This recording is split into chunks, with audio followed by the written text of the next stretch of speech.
சூப்பரான ஸ்டோரியோட வந்திருக்கோம். அது என்னன்னா காகமும் தங்க நாணயமும். ஒரு ஊர்ல ஒரு பணக்காரன்னு இருந்தாராம். யாருக்கும் எந்த உதவியும் பண்ண மாட்டாராம். ஒரு பைசா கூட யாருமே கொடுக்க மாட்டாராம். ஒரு நாள் அவரோட ஒரு தங்க நாணயம் அவரோட தோட்டத்துல தொலைச்சிட்டாராம். தேடி தேடி பார்த்தா கிடைக்கவே இல்லையா. பறந்து வந்தாலும் மின்னனா அந்த தங்க நாணயத்தை அதோட அழகோட எடுத்துட்டு போய் அந்த மரத்துல உட்கார்ந்துட்டு அதை பார்த்து அந்த பணக்காரரு காகமே அது என்னோட நாணயம் அது கீழே போடுன்னு சொன்னார். ஆனா அந்த காக்கா போடவே இல்லையா.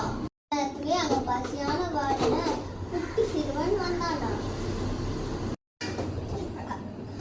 சாப்பிட கூட காசு இல்லையா. அதனால அது பார்த்தா அந்த காக்கா அது வாய் அந்த தங்க நாணயத்தை அந்த சிறுவன் பக்கம் தூக்கி போட்டு அதை பார்த்து சந்தோஷமா ஆயிட்டு அதை எடுத்துக்கிட்டு ஹோட்டல் பக்கம் ஓடனானா. அதை பார்த்து அந்த பணக்காரர் ரொம்ப கோவப்பட்டாரா. ஆனா ஒரு நிமிஷம் யோசிச்சு பார்த்தாரா. அந்த காக்காக்கு இருக்க இறக்கணும் நம்மளுக்கு இல்லைன்னு அவர் ரொம்ப வெக்கப்பட்டாரா.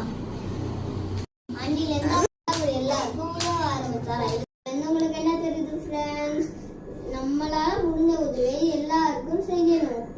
இந்த வீடியோ பிடிச்சிருந்தா லைக் பண்ணுங்க, கமெண்ட் பண்ணுங்க, ஷேர் பண்ணுங்க. முக்கியமா நம்ம அண்ணா அண்ட் குட்டி ஸ்டோரி சேனல் சப்ஸ்கிரைப் பண்ண மறந்துடாதீங்க. பாய். கண்டிப்பா ஸ்டோரியோட ஒரு 10 பாய்.